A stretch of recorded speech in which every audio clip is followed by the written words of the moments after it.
makapunla tayo ng sibuyas dito guys. Kay Tito Nardo. Itong ano guys, itong sibuyasan na ito ay nag-share kami magkakapatid. Sana ay ano, makabawi. So tara guys, samahan nyo kami. Tignan natin sila magpunla. Ayan guys, ang palabasa. Oh, ba't sinilapit kasi yung panong bulaklak? Sayang.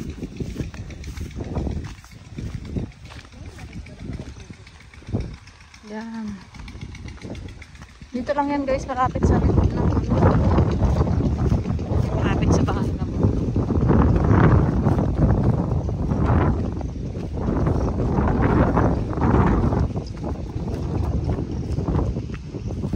Ang sarap po. Ang dami bulaklak. Ba't niya yung pitasin?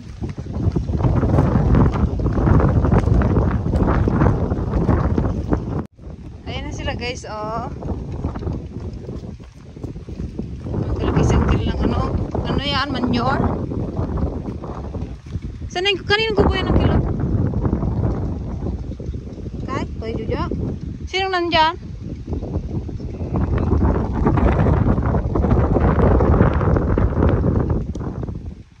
Itong ulam ay? Diyan na luto eh? Lutuin nyo lang dyan eh? Mayroong kan dito oh, kilayin. Ano ba yan oh? Kambing? Nakain kang kambing ang kan?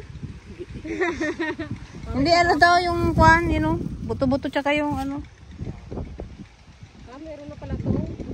Ito guys, na nakasabog na pala sila yun. Nakita niyo ba yung mga kulay blue na yan? Saan bang taniman mo, Uncle?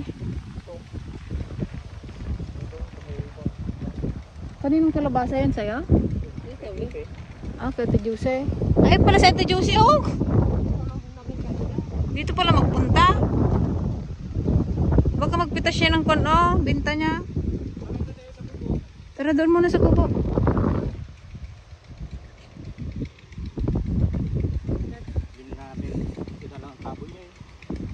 Pero ay ilang lata na lang ipunla? Dalawa pa? Saan lang yan?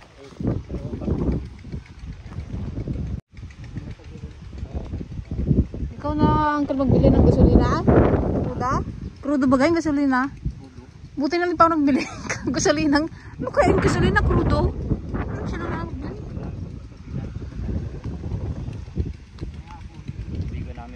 Tubigan nyo na ito mamaya.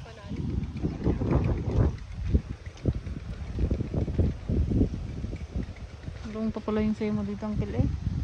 Maluwang pa pala. Yung sayo doon ay sinunod ko doon. Uncle Bilhel.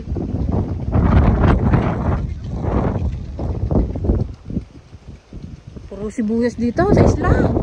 Wala, nakakatakot. Nakakadami. Sana naman magbawi.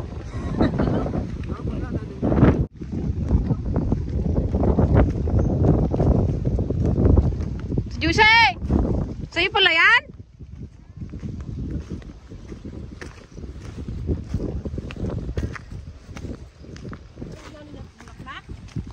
Gapitas ka ng bulaklak? Ga-asawa? Gapa-asawa? Wala pa siyang bunga. Ay no, may bunga na pala oh. Oh, sige, mamaya. Binta mo! Ba't di ka magbinta ng bulaklak? Maganda dito eh. Gusto niya kaysa down. Yan guys, ito yung kubo nila. Ang cute. Dati doon yung kubo nila sa may akasya. Lumipat na sila dito sa may bundok. Sa gilid. Pero mas maganda dito. Ano kayang ulam nila? Na danom. Na bagas. Kanin na poy. Na, wan si dada guys. Buti na lang may dala tayong ulam.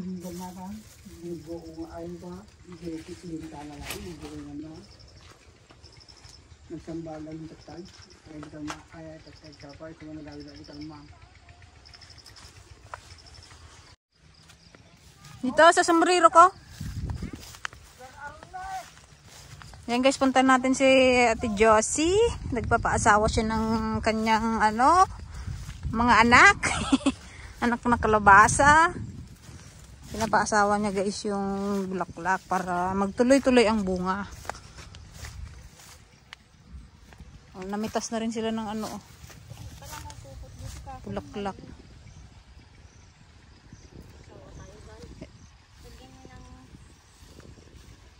Hindi mo taniman to yung ate Josie ng kwan? Tamnan ko nga. Ng? No? Tamnan ko kako. Ng sibuyas?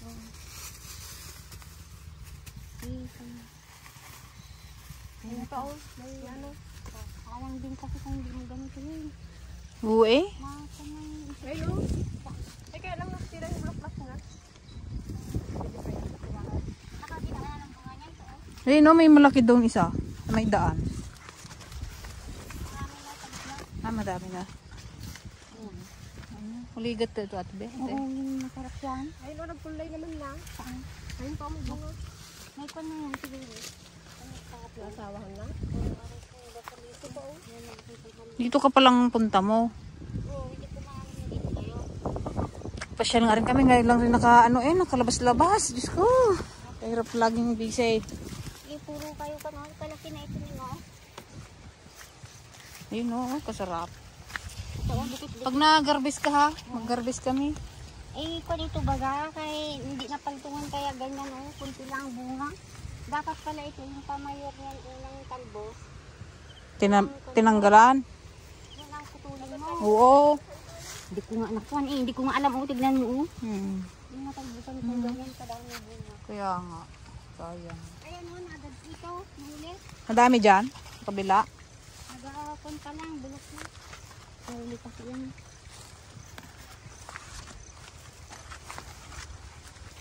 Hindi ka magtinda ng bulaklak sa baryo. Nagatinda ako eh. Oo. Maganda rin ang kalabasa guys, sa bulaklak lang palang ano ka na, bawi ka na. Pag masipag ka lang talaga magpitas ng bulaklak every morning, talagang ano, bulaklak lang ano ka na, bawi na.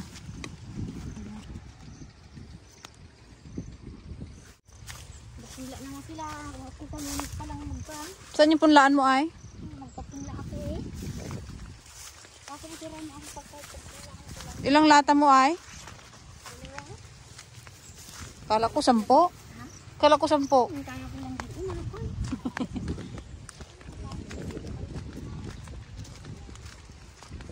Balikan natin guys sila uncle.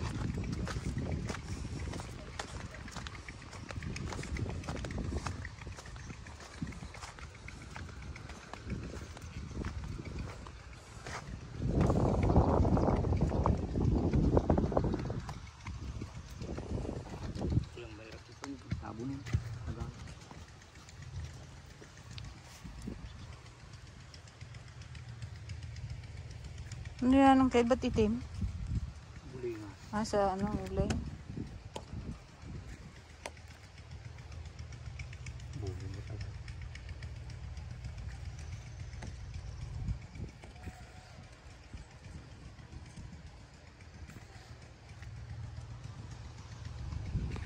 Ito si Kuya Jojo. Nag-sabog ng punla.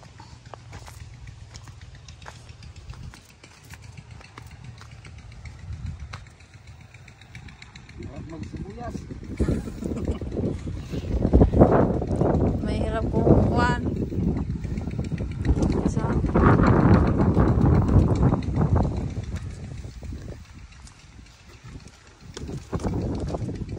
Buti nag-araw-araw eh.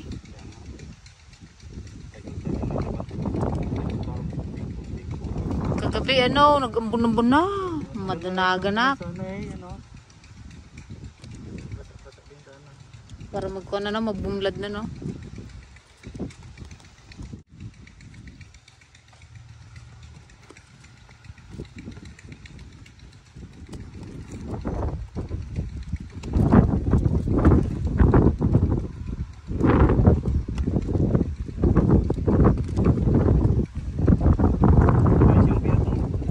Tapos na sila kahapon ng Ken. Tapos na sila kahapon.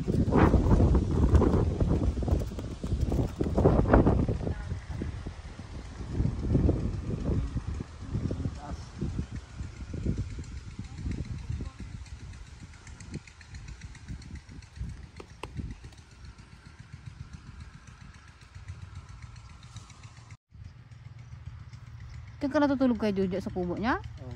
May kasama akong mga mangyan dyan. Tatap na kami mangyan dyan eh.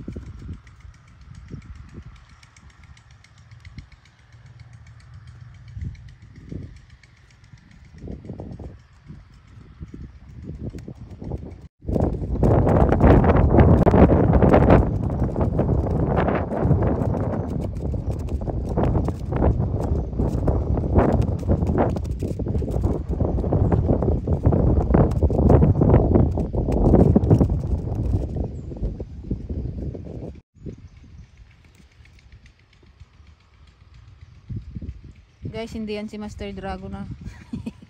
Kapatid niya lang yan.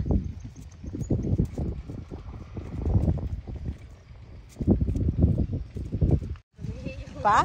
Ito na nga oh. Ibang ka. Ito na yung pinakaipa niya.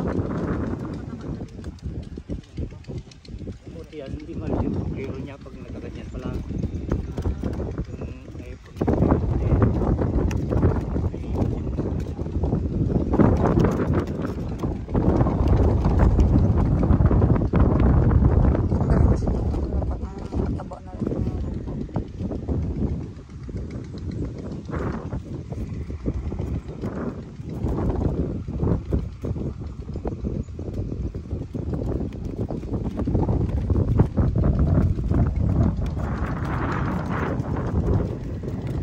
Pinaplat nila ng ganito.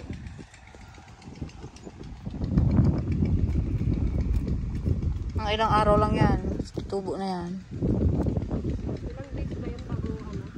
3 araw. Pero dapat mapatubigan na para ano. Mabasa na yung buto. 3 days magbalik ka din.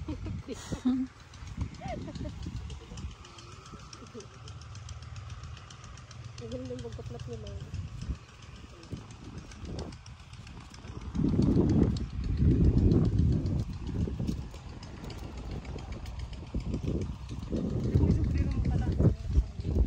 Magtulang ang sombrero. Wala.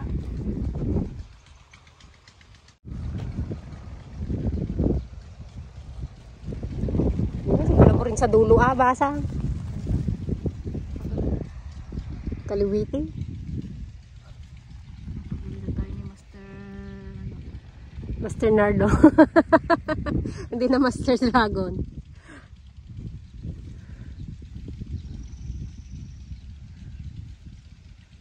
tayo nga ipa eh. Kailangan guys mag masyadong makapal.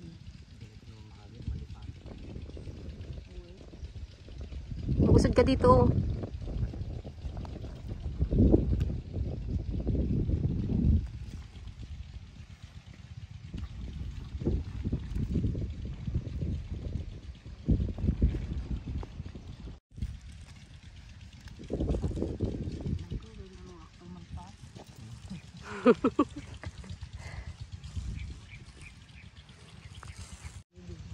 Ano yun?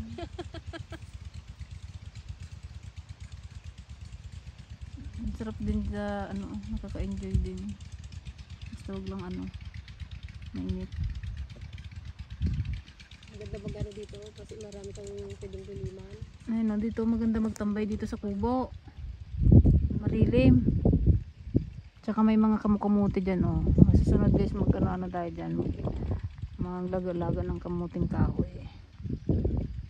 Magluto-luto ng panangalian. Pag tumubo na to, balik tayo. Sa Ate Josie kasi ayaw mag-asawa. Asawa. Yan nga nagpapasawa. Nagpasawa na nga ako. Single yan guys. Single. Single lady. Single lang. Ang December yan tayo maano na Martes na.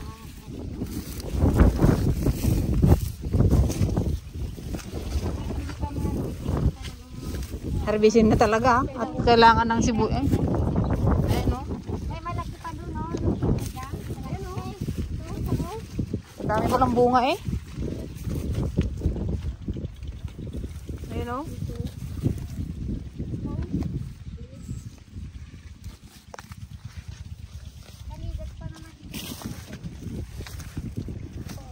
Nakachamba ka rin eh. Pakwan sana te. Ay, magandang pakwan dito. Magpakwan na naman sa akin. Ayan guys, yung kanila naman tinakpan nila ng ano. Ano nga yan? Ano nga yung damo na yan? Diyan dayami. Ay, dayami. Ano nga yan ang kail? Damo, itong kwan? Talahib. Ano ba naman yan? Nakapaganan yung lupa niya. Ayun guys, oh, kung nakikita nyo lahat yan, hanggang doon, puro sibuyas. Dito. Pero yung banda dyan, ilog na siya guys. So scary. Scary bells. Kung nagulan ng bonggang-bongga. Yung dito tayo nag-harvest guys ng ano dati, o ng talong. Kaya lang walang talong ngayon, ang palaya.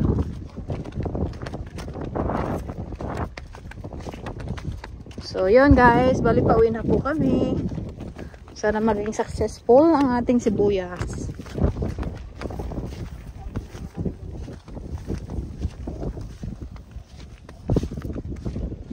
Ayun o, sibuyas pa yun o. Ano naman yung taki ay yung pag naman yata. Red bag, tinatakpan nila ng red bag para pag umulan, hindi siya diretso na sa tubo. Hindi siya mapasaktan ba.